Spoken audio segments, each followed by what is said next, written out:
To customize lock screen on Redmi Note 14 Pro Plus, you have to start by opening System Settings. Then just move into Wallpaper and Personalization and select Lock Style.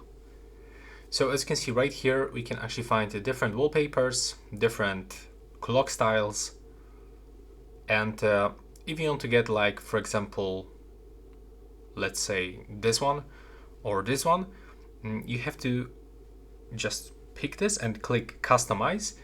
And first of all, we can actually turn on and off the depth effect. Right here we can actually add some filters into our wallpaper and even turn on matte effect. Right here we can for sure change a wallpaper if you want by clicking here, so we will be redirected. And by using this gesture, you can pinch to make this wallpaper looks bigger or smaller.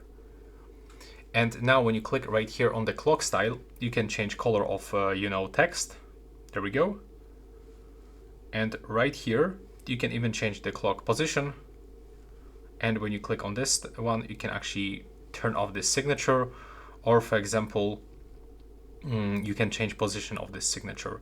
And that's basically how it looks. After all of that, you can just click apply. So now please leave a like.